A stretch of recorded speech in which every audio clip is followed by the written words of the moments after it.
When we start talking about the work of the third angel,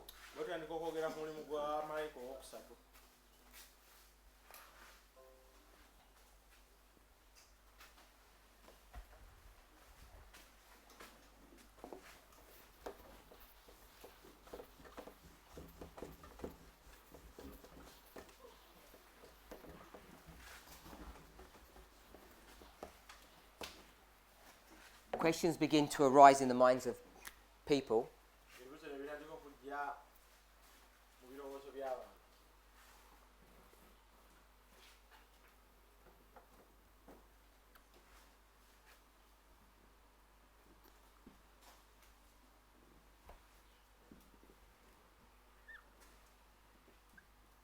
Sunday law, close the probation. Second Advent.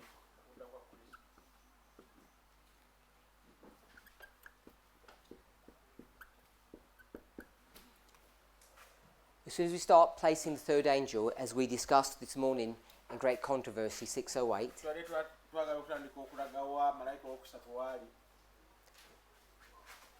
people begin to ask questions. So if this is the arrival of the third angel, which you spoke about this morning here, they once had a profession of the truth, and the truth was the third angel's message, but they didn't obey the third angel, therefore they were not sanctified by it. In this history, they're not set apart for a holy use.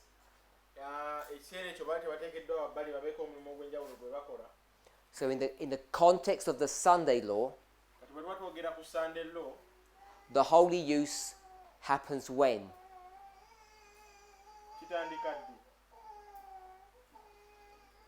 When does the holy use occur? If your framework was the Sunday law, that was the story.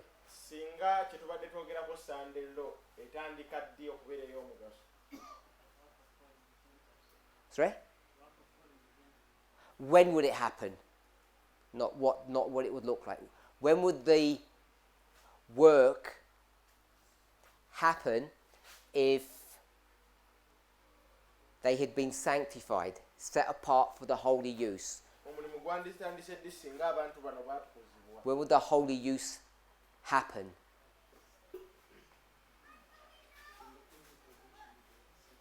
So my brother says over here, that's when the holy use would be.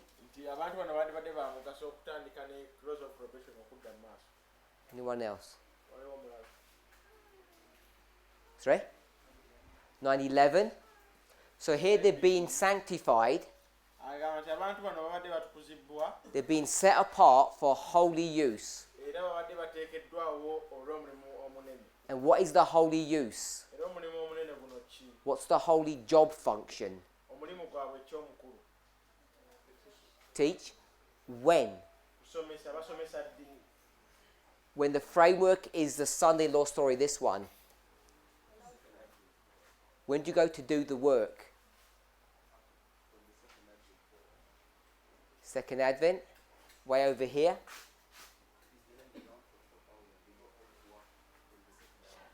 So we're here. So this is clearly not the line of the 144,000. It's right here. This is the work that they're required to do. So in the framework of the Sunday law, in this story, the holy work is the loud cry, isn't it?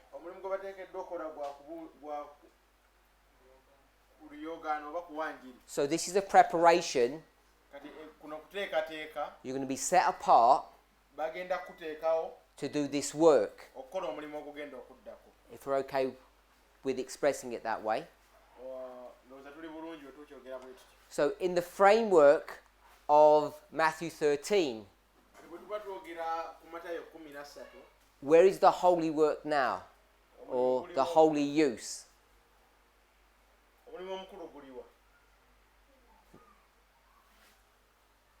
Someone said? Harvest. So depending upon the story, in this story, the holy use is here. In this story, the holy use is a dispensation before.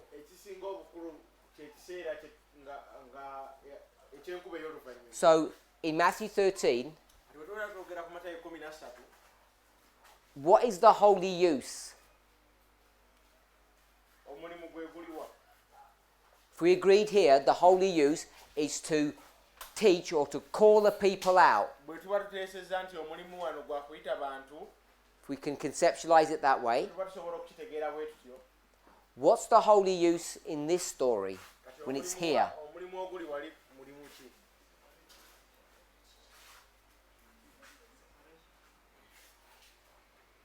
That's the event that's happening, but what's the holy use?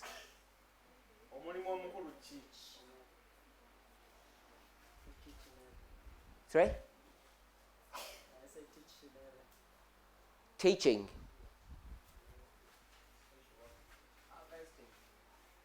Harvesting. So, who's doing the holy use? The holy work. Is it? I'll give you a choice of 3. I'll give you a choice of 2. The servants or the reapers?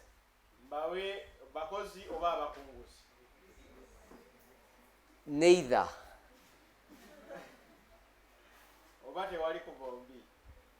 Who is being set apart for holy work in the story of the wheat and tares?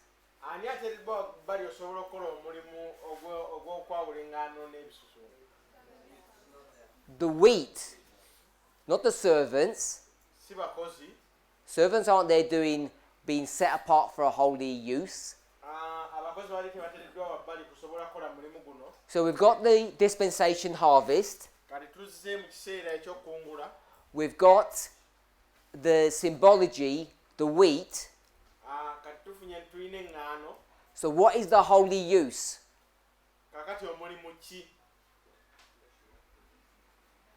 Sister Emma? They've already produced the fruit. They produced the fruit here. What's the use? The fruit is the wheat.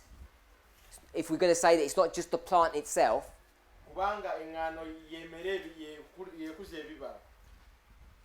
What's it all for? Why is it even growing? Sorry? For consumption.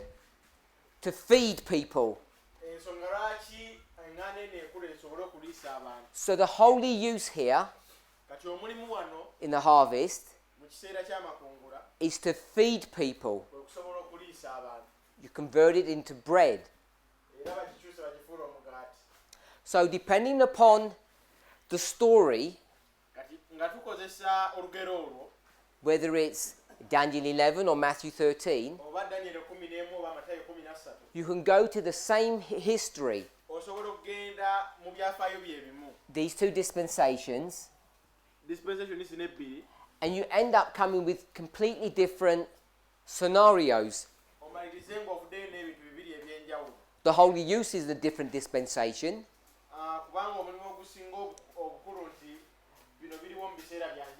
The separation is in a different dispensation. So there are big differences depending upon the storyline that you're going to be using. Are we okay with that?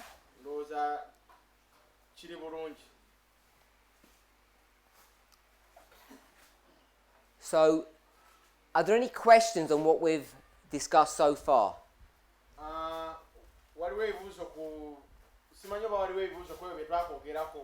If there were, they should fall into 2 categories. The first one is you'd be asking me for clarification on this. fractal, non-fractal. That you still don't have clarity on that. The other question you would ask is, when you see the implications of all of this,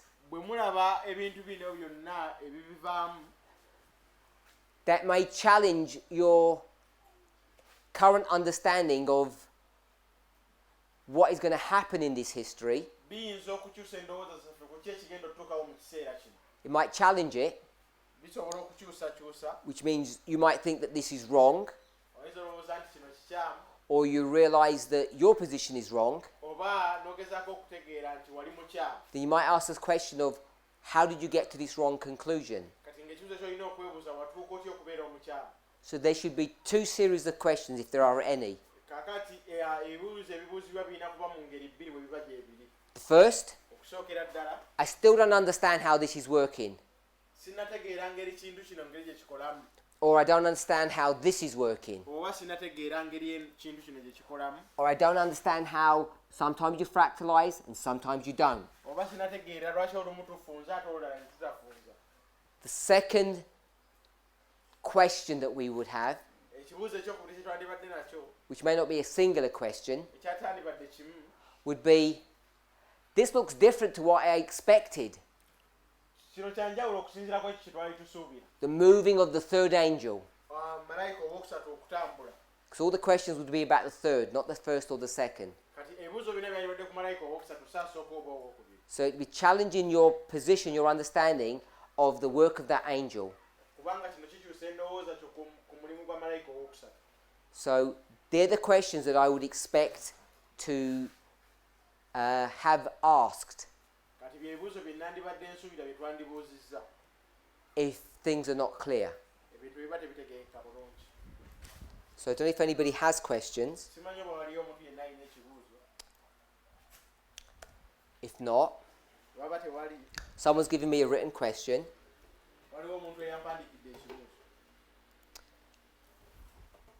It's a common question, it's not that unusual.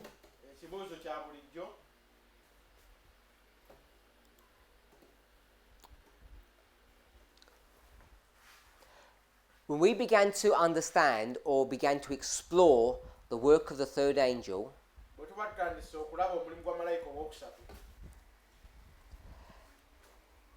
this may not be a detailed or a comprehensive explanation, but I think it's reasonable, reasonably accurate. So we used to teach, if you go to this story here, the story of the first, second and third angels' messages,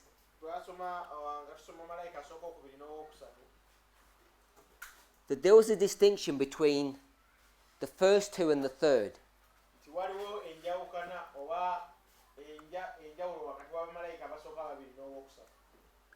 But the first angel's message and the second angel's message occurred over a period of time. It's a period. And this was in contrast to the third angel, which was a point, or as Elder Jeff will describe in the past, a litmus test.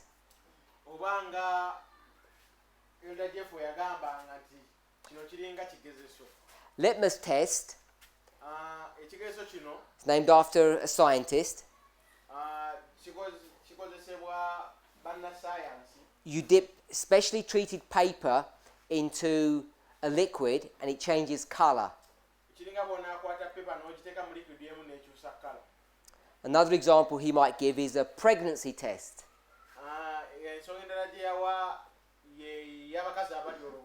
And these models that he would give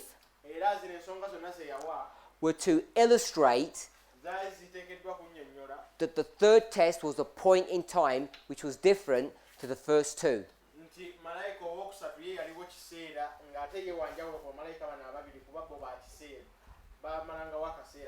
There are enough of us in this room for us to be able to testify if that comment on history is accurate or not. So for those of you who are aware,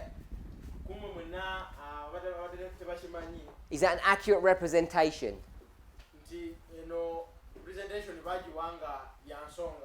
Or accurate enough? Yes? No? Okay, so we'll say yes. Brother William, is that accurate? Or you're not sure? You don't know? Brother Dennis, do you know? Is this an accurate representation that we used to teach? The first and the second were over a period of time, and the third was a point.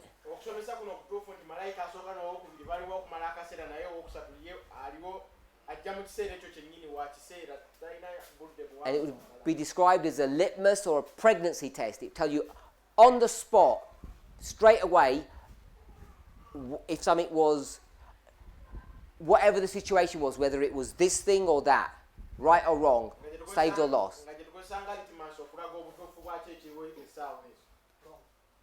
It's not inaccurate?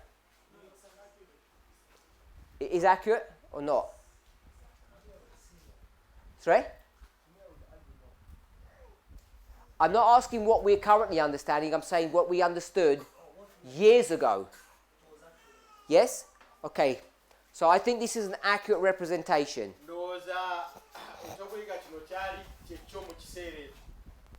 Then what began to happen was we began to do studies on what was called the binding off.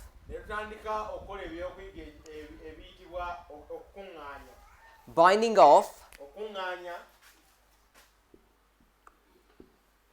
would mean the finishing touches. Finishing touches. Or the conclusion. And it's an agricultural term, but it could also be used as a grammatical term. You could just say, let's bind off this discussion.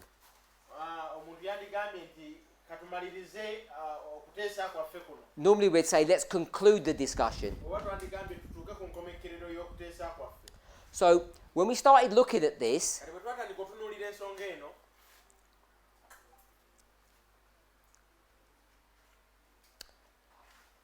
I think this is a fair representation.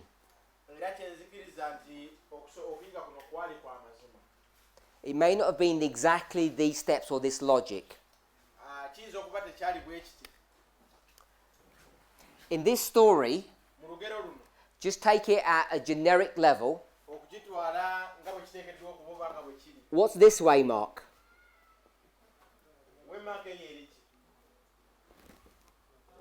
Loud cry.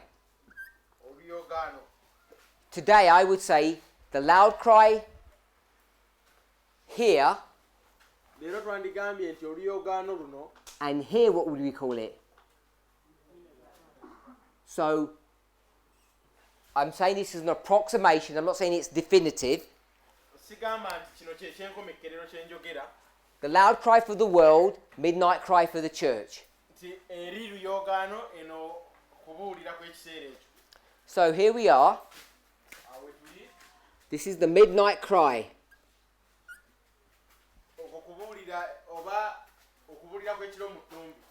And we would put a date to this.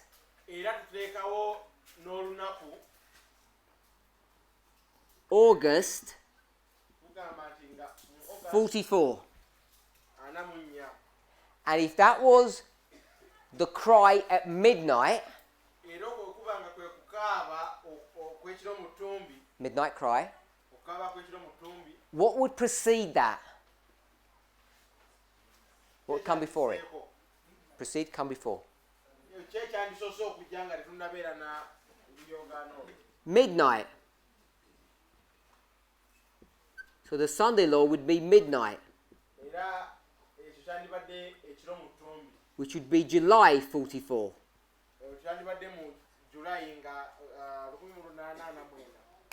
So we begin to introduce midnight in relation to the third angel. And then we say, we know this. What's this? What's this piece of the puzzle? First, then, and first the church, then the world. Don't be confused about what's above the line, just the bottom bit. The world ends where? The close of probation. And the church ends where? Close of probation. They're the same. For the world, this is 12:1. And for the church, it's 11:41. Everybody's saying Sunday law. So we bring all of this here, and this now becomes the close of probation, or a shut door. And then what we do, through some numerical manipulation, we go to Daniel chapter 10, and we make this waymark, just call it this waymark, not Sunday law. We call this waymark Daniel chapter 10, the Mareh vision, and its association, the Marah vision.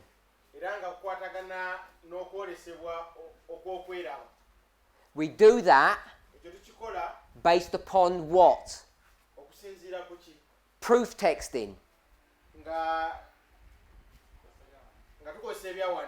Because we know that this waymark is what? Another way to express this. What's another way to express close of probation?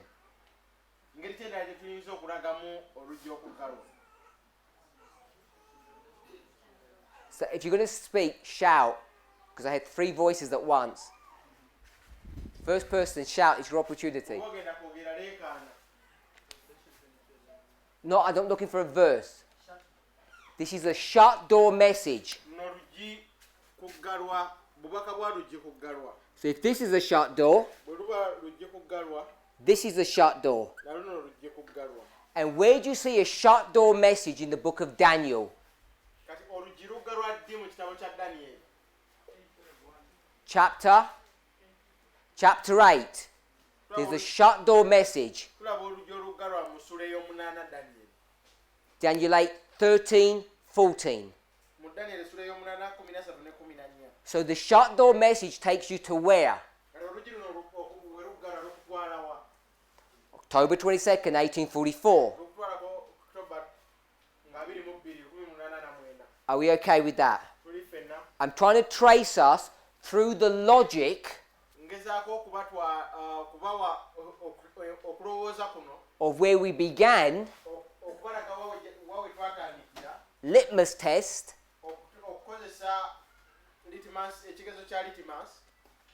to where we are now.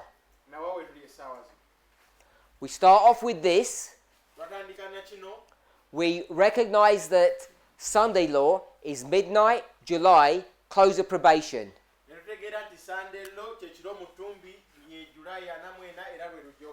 And it's also what? It's on the board. It's also a shut door. And where do you see a shut door? Daniel 8:14.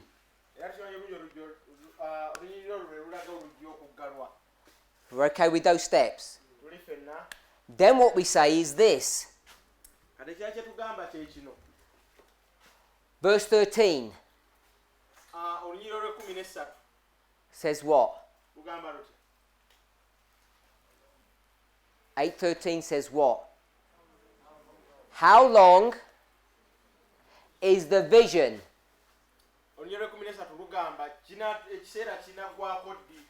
We've known this for a long time.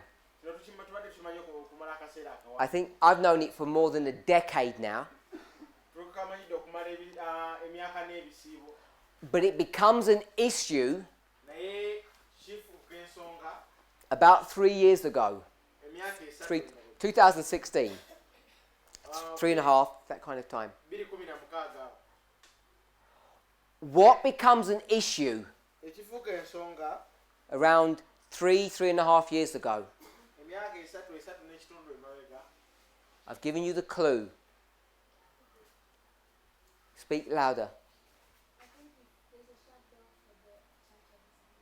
No. The question in 13 is what? How long is? Okay. I've said I've known about this for a long time. That's not the clue. We begin to discuss this issue, becomes an issue in our movement around 3+ years ago. What becomes an issue in Daniel 8? I'll give you one more clue, sorry? No. In the English, it's hidden. So it's the study of the visions of Daniel 8. In the English, it's hidden. When you go to the Hebrew, you discover there are 2 visions in Daniel. So verse 13 asks what question? Let's switch to Hebrew. How long is the hazon?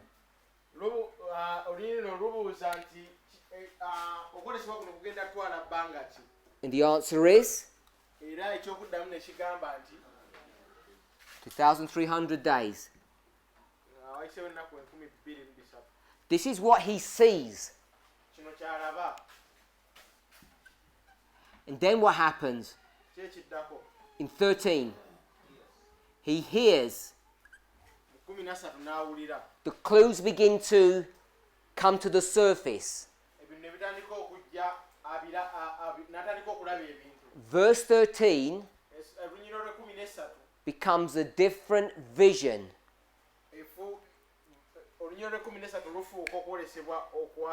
In fact, it's not even brought to view anywhere.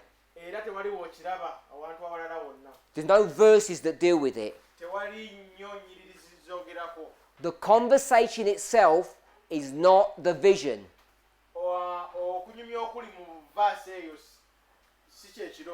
Daniel sees something that he doesn't write down. Which is what? Which is the Mare vision.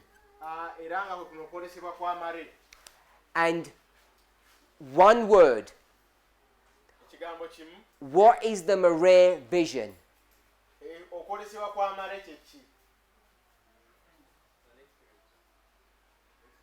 Okay, we'll go to the Mare vision. We'll go with the Mare vision.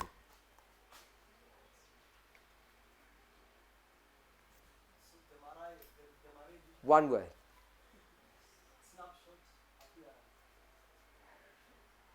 Appearance of what or whom? We go to go with Christ. He sees Christ. Where? amulaba wa? Not just the end.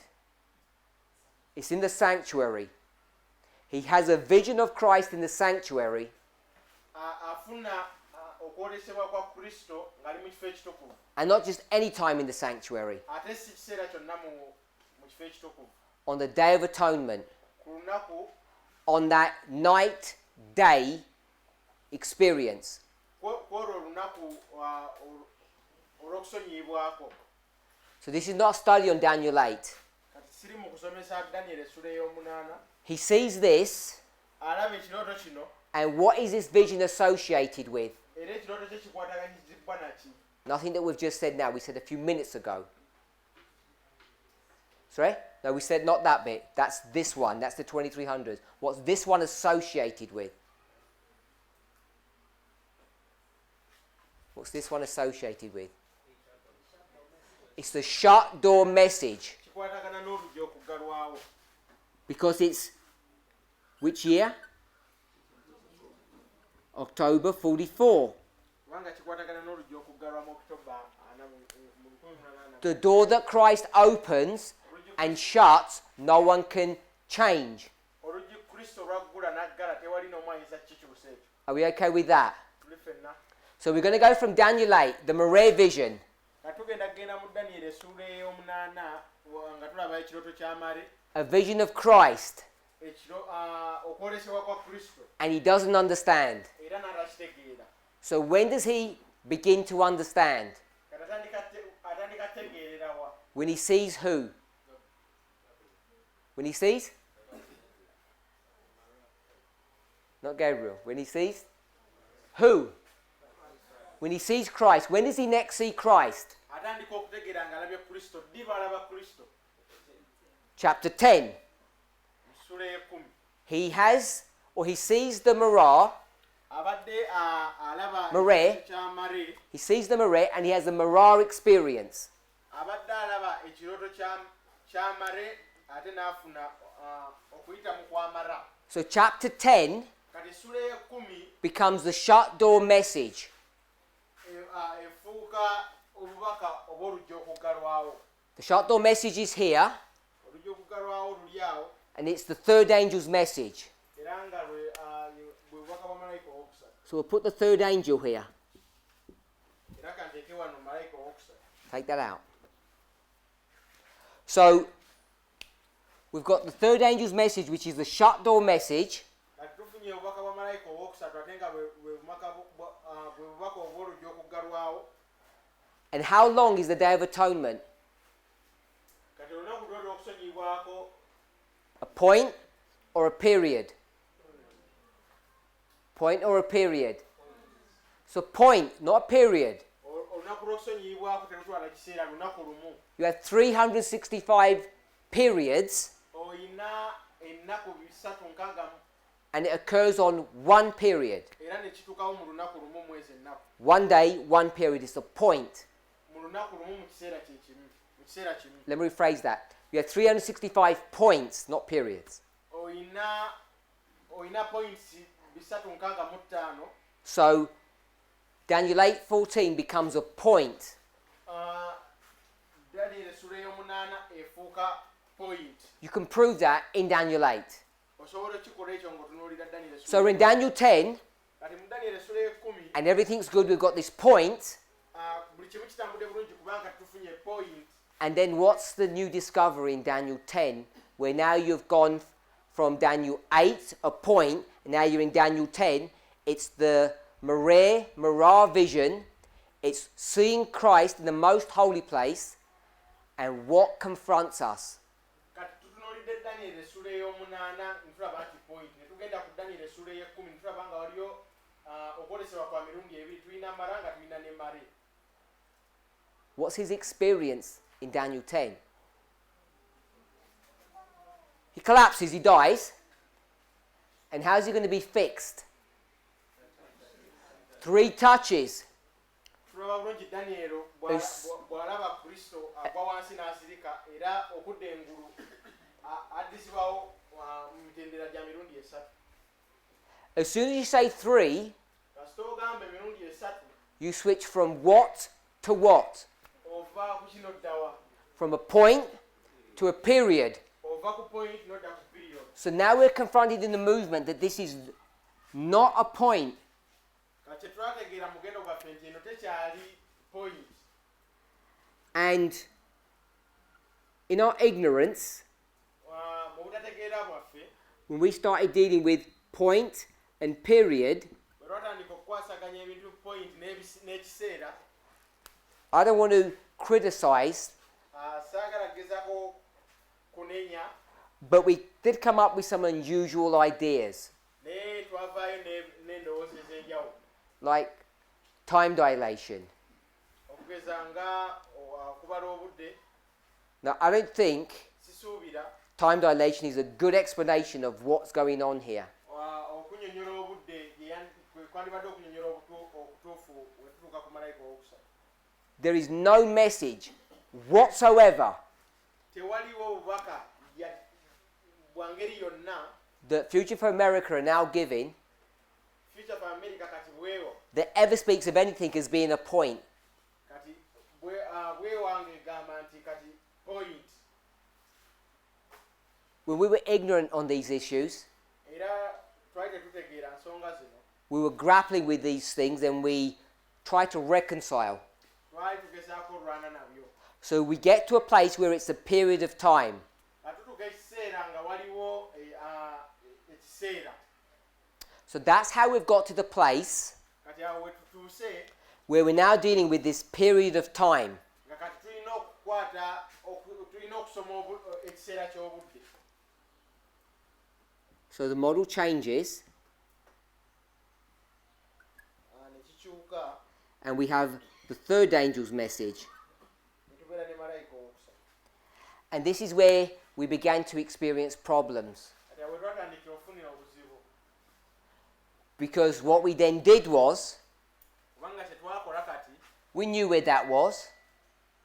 tumanyi malayika owokusatu kye yali. Third angel's message is about the mark of the beast. Tumanyi bulungi malayika owokusatu kyonna kyaliko ayogera ku kifaananyi kya nsolo.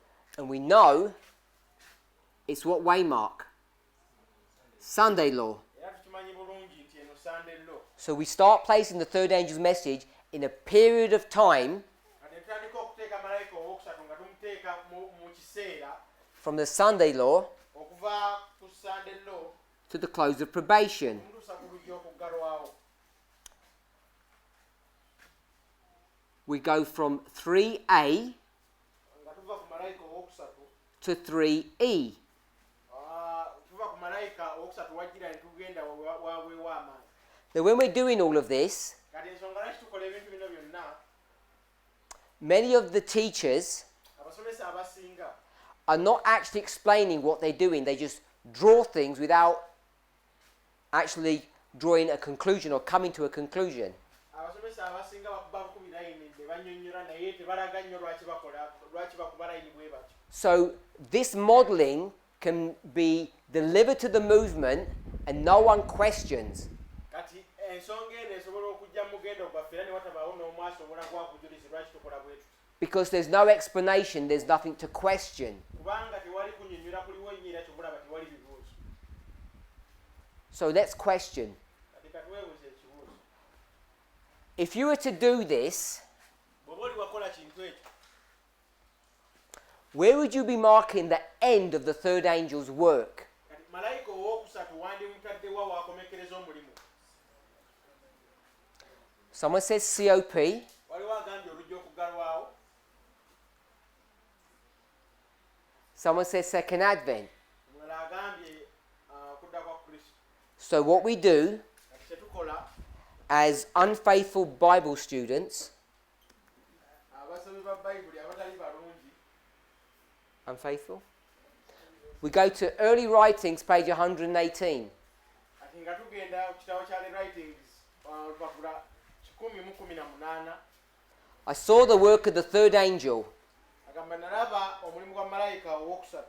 Ellen White's told Ellen White annyonnyola that the work of the angel is awful, it's serious. nti omulimu gwa malayika owookusatu gwa nsonga. He's the angel that is to select the wheat from the tares era ye malayika alina okwawula ebisusunku okuva mu ŋŋaano and to seal or bind them. era n'okuteekako akabonero To seal or bind the wheat for the heavenly garner. okukwata okuteeka akabonero ka katonda ku ŋŋaano okutwalibwa mu ggulu. And we jump on to this statement, Kati ne tubuuka ne tugenda ku Ellen White ky'ayogera and what do we pick up? kati ne tujjayo ki Bind. tugamba kuno kwe kuŋŋaanya. The third angel binds. Malayika owookusatu akuŋŋaanya And we all know where the binding off is.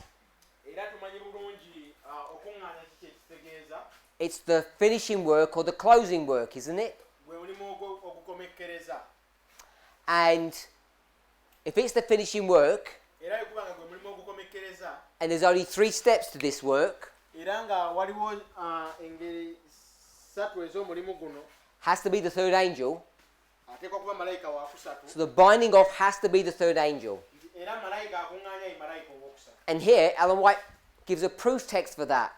Era wano Ellen White akwata ennyiriri Third angel binds. n'agamba nti malayika owookusatu Third angel concludes, nti malayika owookusatu yakola enkomekkerezo finishes the work. yamaliriza buli kimu.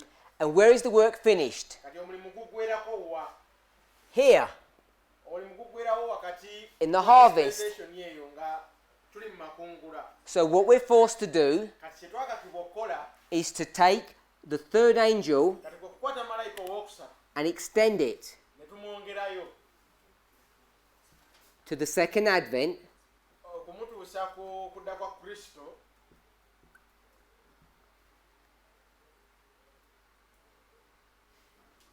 and it runs all the way to the end. ne tugamba nti aviira ddala okuva I'll put close. aviira ddala okuva kusandira okutuuka ku second advent.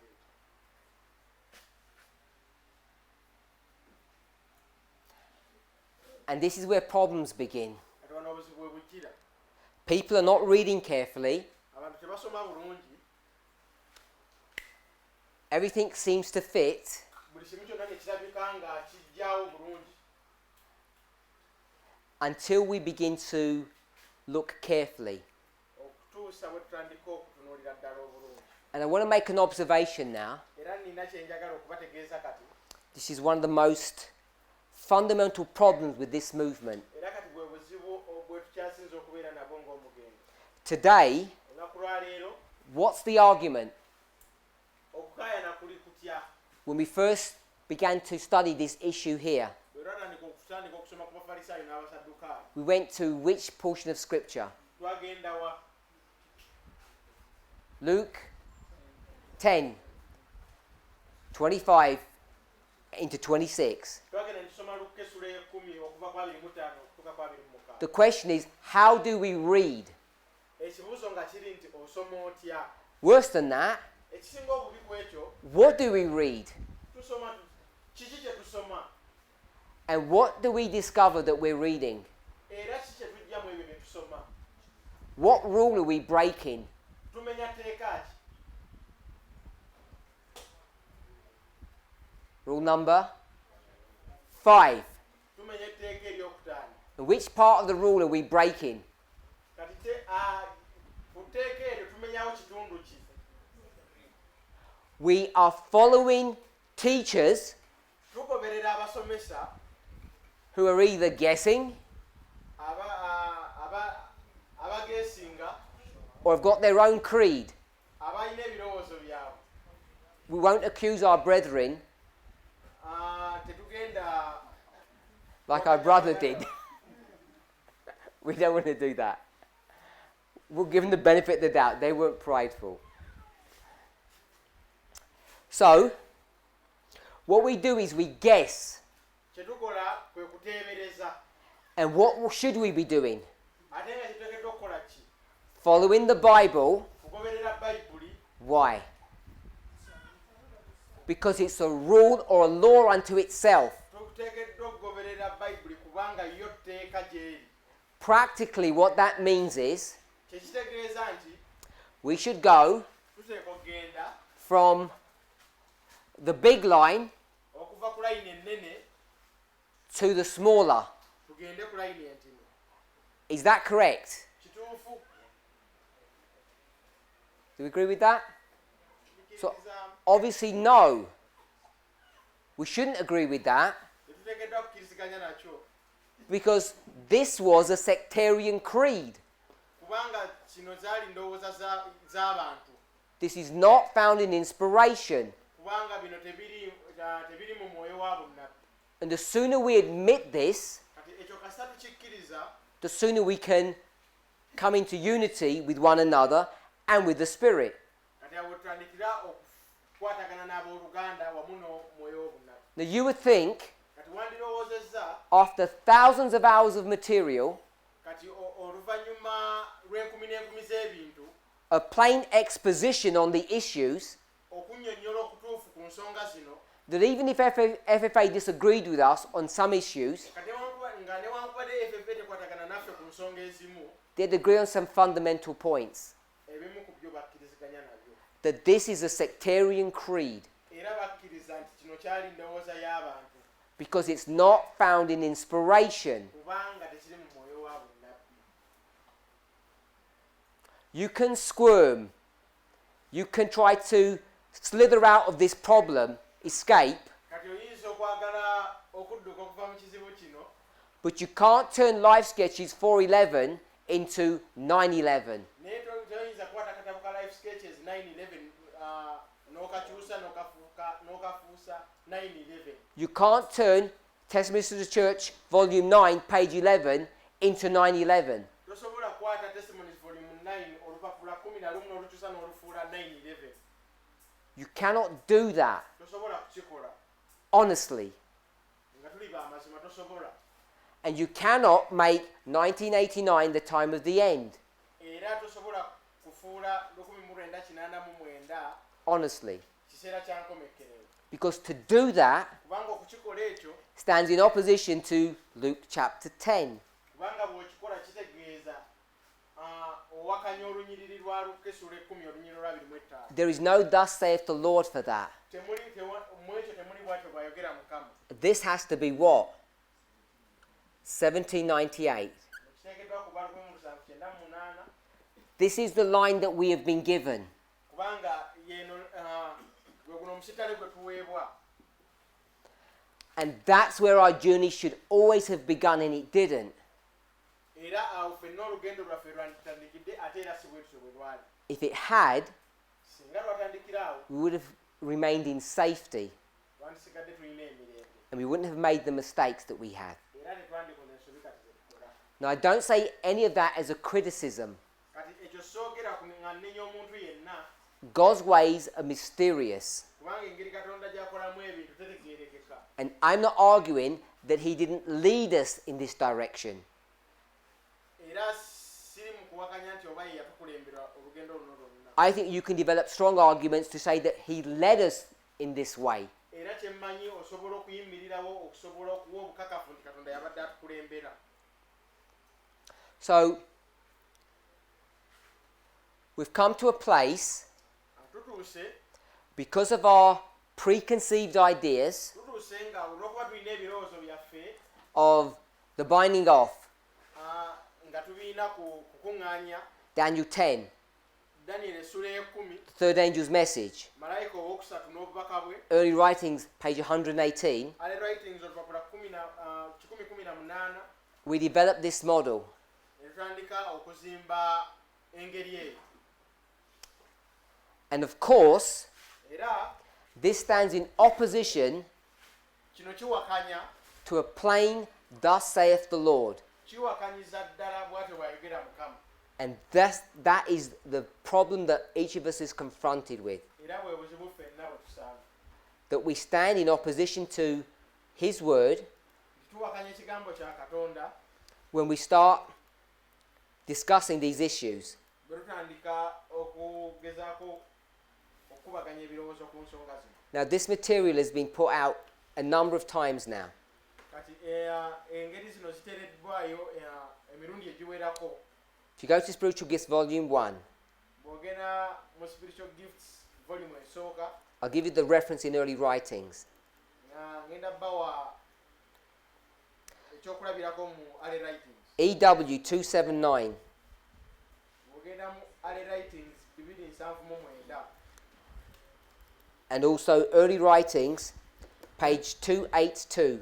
ne mu early writings page 282 Early writings 282 and 279. early writings 279 The second reference ewalala we nandiba tutte is the time of trouble. ke kaseera akakazigizigi.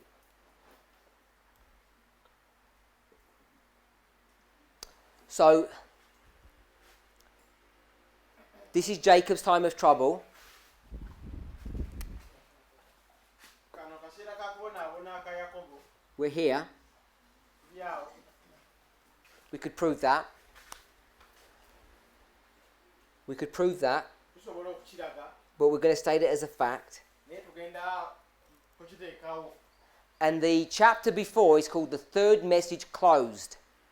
Era essuula nga tonnatuuka kweno egamba nti obubaka bwa malayika owokusatu buggalwawo. Ellen White was pointed down to the time Ellen White yatwalibwa mu kaseera when the third angel's message was closing. obubaka bwa malayika owokusatu nga buggalwawo. The power of God had rested upon his people. Amaanyi ga Katonda gaali gali ku bantu be That's what? Latter rain. era yenkuba ey'oluvannyuma. They had finished their holy use. Baali bamaze omulimu gwabwe gwonna They'd been prepared, sanctified for holy use. era wano baali bateekebwateekebwa okukola olw'omulimu They do their holy use, awo ne bakola omulimu gwabwe and they finish their holy use before the close of probation. era ne bamaliriza omulimu gwabwe ng'oluggi terunaggalwa, Not at the close of probation. si ku luggi we luggalwa. Just want to remind people of that. Kye njagala okujjukiza abantu wano. If you're allowed me to make a leap of faith, Singa munzikiriza okugezaako okugyayo okukkiriza kwaffe, close of probation for the priests, oluggi lwa bakabona bwe luggalo November the 9th. Novemba nga 9, When would the work be finished? omulimu gwandiwedde ddi? On November the 9th or before? Novemba Before. nga 9 oba nga tetunnatuukawo. When was the work finished? Omulimu gwa ddi?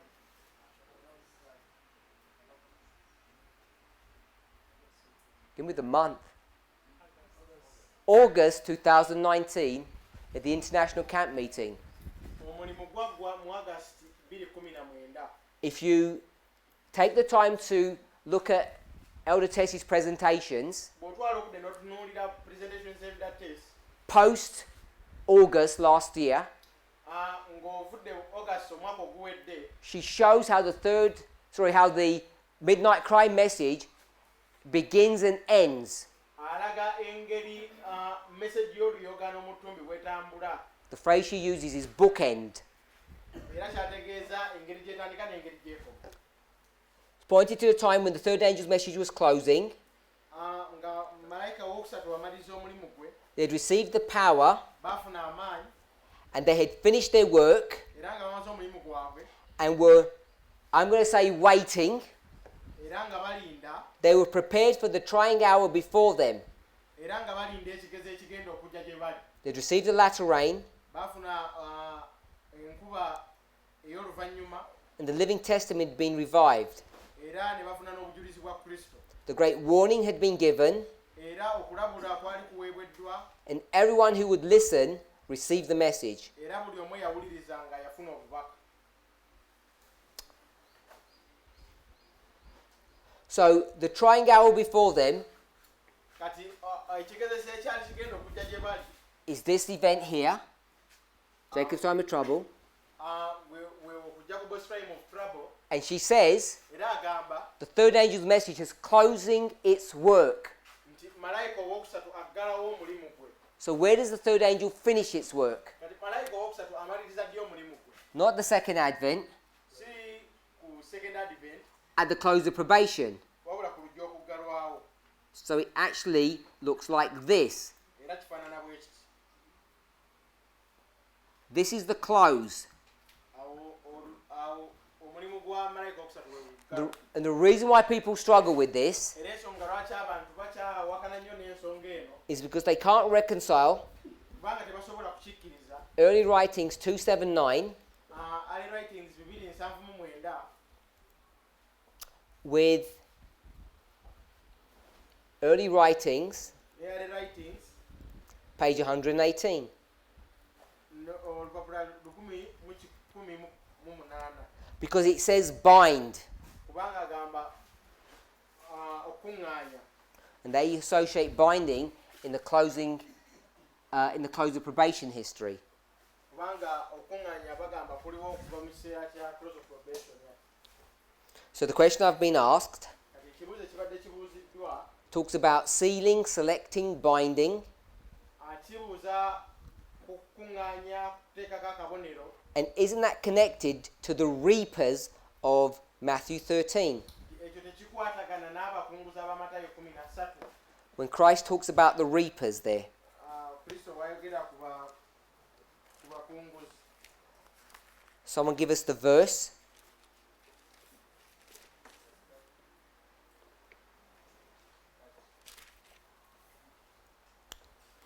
They both grow together until the harvest, and in the time of harvest I will say to the reapers, gather together the tares and then the wheat.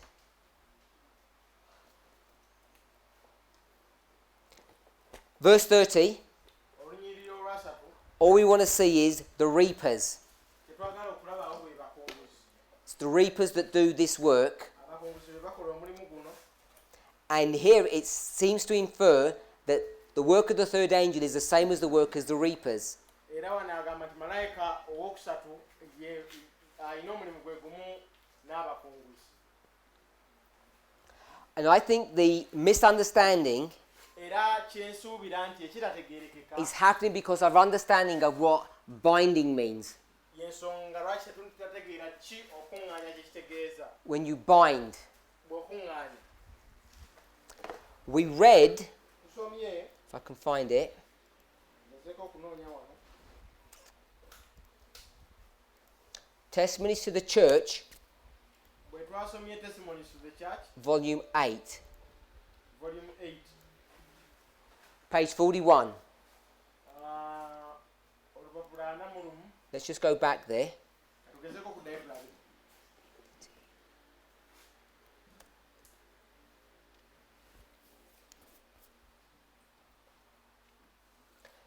Two armies, twalabye amagye ga mirundi ebiri. standard after standard of God's army, was thrown into the dust.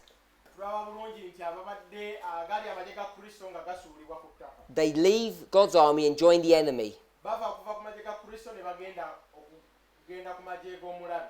And then, tribe after tribe from the enemy's ranks joins us. era ne tulaba nti buli tribe nga eva ku ludda lw'omulabe nga egenda ku ludda lwa kristo. An angel gives all these people a standard. kati olumala naawa abantu bano kye bateekeddwa okuyimirirako. Not everyone's hands. si mu buli omu mu ngalo ze. It just says many hands. n'agamba engalo nga nnyingi. So in this model kati bwe tuba tunuulira wano of an army, nga tutunuulira amagye, who would have a standard? ani yandibadde n'ekipimo? Every soldier? No. We know armies don't work that way. buli wamagye yandibadde n'ekipimo? Who has a standard? ani alina ekipimo? A standard bearer. So we'll say that each of these groups have a standard. era buli omu kweno group alina ekipimo oba balina bendera. Then it says, n'agamba come into line. nga abayita okukuŋŋaanira awamu. A mighty general cried out with a loud voice, come into line. waliwo akulira amagye yabayita n'abagamba bannaye mujje ffenna tukole omusittale gumu. What does it mean to come into line? kitegeeza ki bonna okubeera mu layini emu?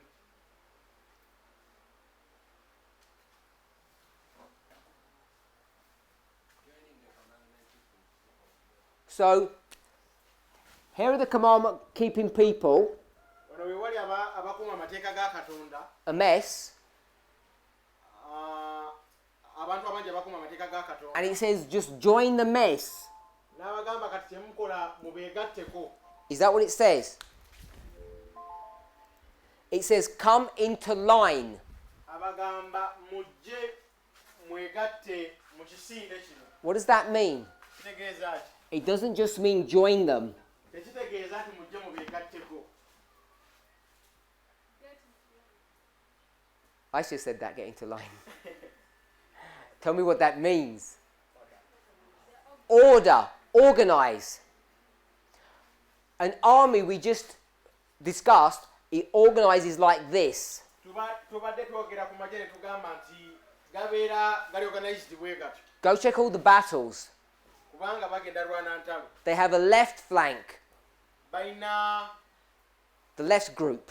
Balina group endala esigaddeyo. The right flank, Balina n'endala egenda okulwana. heavy cavalry, light cavalry, chariots. Balina amagye, balina ebyokulwanyisa n'embalaasi. They're all in their separate groups. Naye tukimanyi bulungi nti bali mu bibinja bya njawulo. That's what it means, get into line, get into order. Kati kyategeeza nti ekyo kyategeeza mujje mubeere mu order amu nabo. If you're here, Bw'obeera awo can you say, oh, I prefer to go in here because I prefer this boss? ogamba nti kansale ngende ewooli kuba ono bosi si mulungi kimala. No, Nedda. because that's disorder. Kubanga ekyo kitegeeza butabeera wamu. It looks like this, Kifaanana bwe kiti and you want to change it ate gw'oyagala kikyusa to look like this. kibeere bwe kityo. And this is not order. Ate nga kino ekyokubiri si order. What keeps you in this order? Ekikuleetera okubeera mu bumu buli. What maintains that shape? Kiki ekikwata obumu obwo? Sorry? Louder? The standard bearer. Someone said? Akwata bendera. The creed. The creed does that. The creed is the law or the rules, Amateeka ge gakola ekyo. symbolized by the standard, by the banner. Era nga abakulembedde yakikola ekyo. You can visualize it, Oyinza okugezaako kiraba mu ngeri eno that there's a cord around you nti waliwo ekibasibye that you can't step out of. nti tosobola kufuluma bweru. So I would argue N'ategezezaako leeta endowooza egamba nti that in this history, bwe tuba mu kiseera ekyo these people are doing what? abantu bano bakola ki? They're being bound off, Babasiba. and the person who's binding them off is that general Era ng'omuntu abasiba with a loud cry. era nga abasiba n'eddoboozi eddene. And you all agreed it was the loud cry of the third angel. Era wandigambye nti ono ye malayika owookusatu. So the loud cry of the third angel, this general, is organizing the people, which is binding them into groups. Era tukimanyi bulungi nti malayika ono yakwata abantu n'abasiba. How do I know that? Ndowooza buli omu akimanyi. Because I'm not guessing. Siri mu kuteebereza.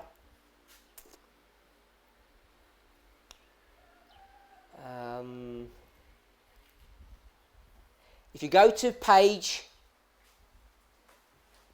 Early Writings, Bw'ogenda mu Early Writings, page 240, olupapula 240, the Advent Movement Illustrated.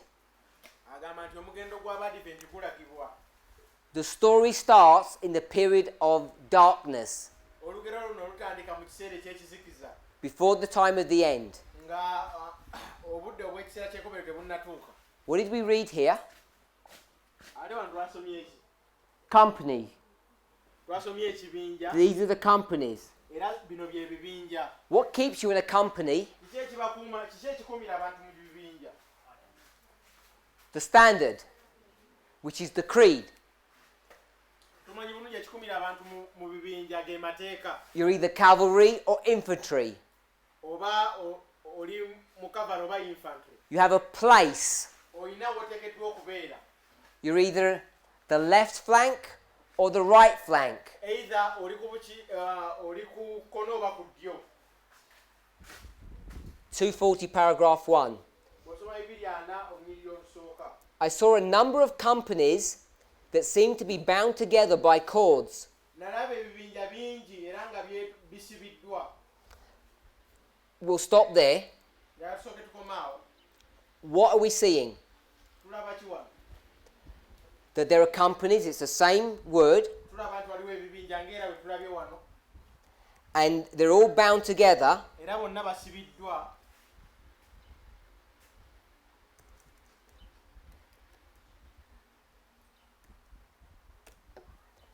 by cords.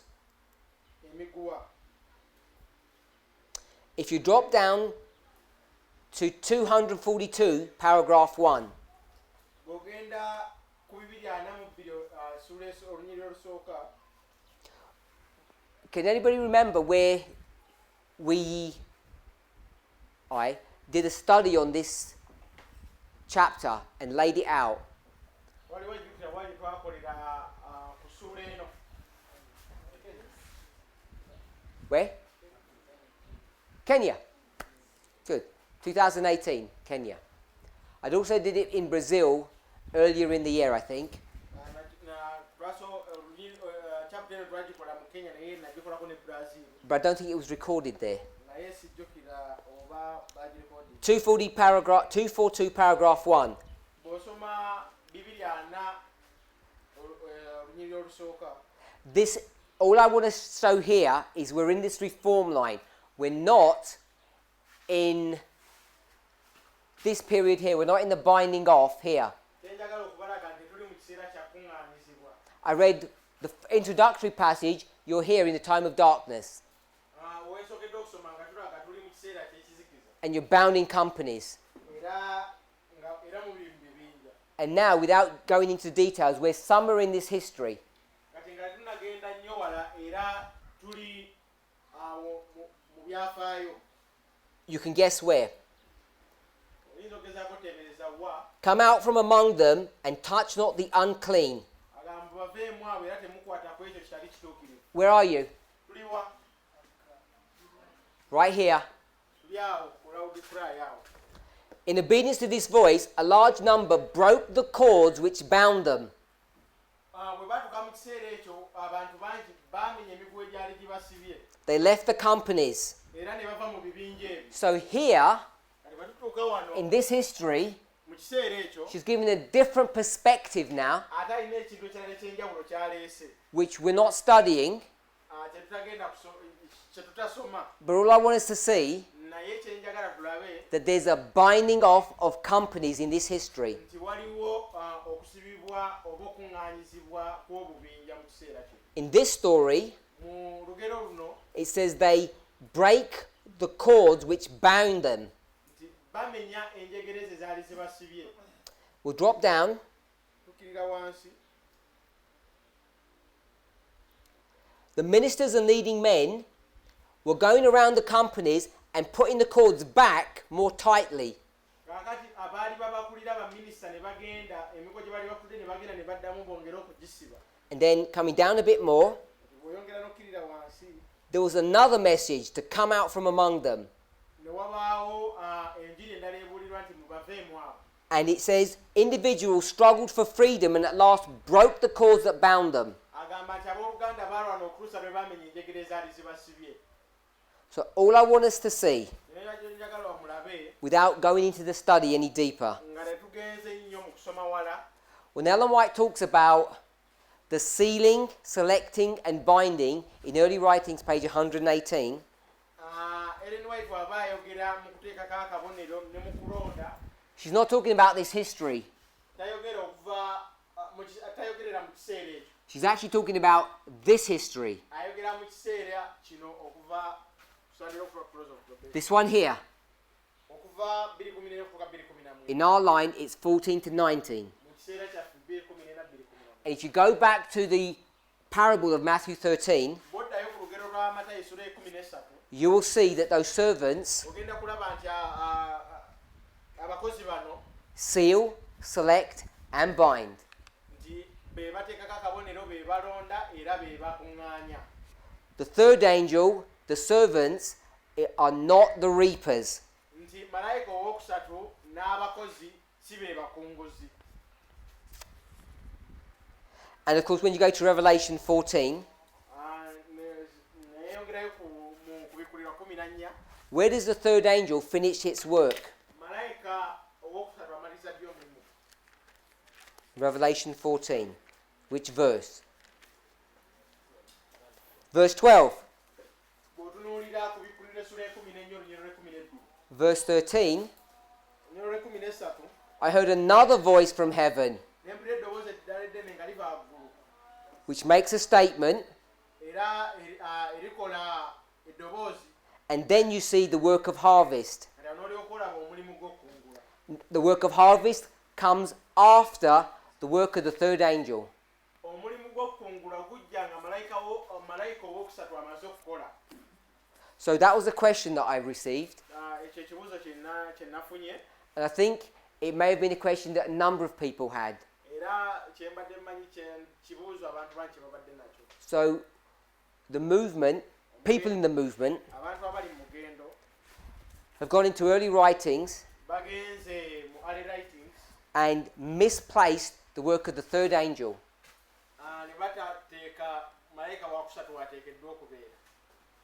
And if the close of the third angel is at close of probation, Kati omulimu gwa malayika wokusatu oguba guggalawo ku close of probation, that cannot be its empowerment. ate awo tewasobola kubeera nga waweebwa amaanyi. In each of these messages, Mu bubaka buno bwonna the message arrives, message ejja is empowered, neweebwa amaanyi and ends. ate olumala neggalawo omulimu. Arrives, empowers, and ends. Ejja neweebwa amaanyi neggalwawo. Therefore, close of probation cannot be the empowerment of the third angel. Ekitegeeza olujja okuggalawo tegusobola kubeera nga ge maanyi ga malayika owookusatu. That's the close. Omulimu guggalwa, Sunday law becomes its empowerment. Sunday law yeefuuka weweebwa amaanyi. And as we learn here, Era nga bwe tuyiga wano you find that the third angel twesanga bulungi nti malayika owookusatu actually begins its work back here. atandika omulimu gwe okuva ku line In this line, here. ku layini eyo wansi At the same point that the second angel's message arrives. ku ngeri y'emu ne malayika owokubiri wajjira. The people might try to resist and fight that, Abantu bayinza okugaana n'okugezaako kirwanyisa, but I think you can prove that from the spirit of prophecy. naye In fact, you can. I'm not even saying you, I think. kyemmanyi osobola okuwa obujulizi okuva mu mwoyo w'obunnabbi. Of course, Kyemmanyi it's not 9/11. si 2 What is it? It's 1844. The arrival of the third angel, kimanyi bulungi nti wano 1849 and its empowerment would be here. era aweebwa amaanyi mu kiseera ekyo. This is the story that Ellen White gives us. This is a story that we can see in great controversy. Buli olugero Ellen White lwatuwa era lwe lugero olutalo lunene lwe lutuwa. Let's pray. Tusabe. Our Heavenly Father, we thank you for your goodness and mercy. Please guide and protect us as we meditate upon the work of the third angel. Father, above all things, may we hear that angel's voice as she speaks to us.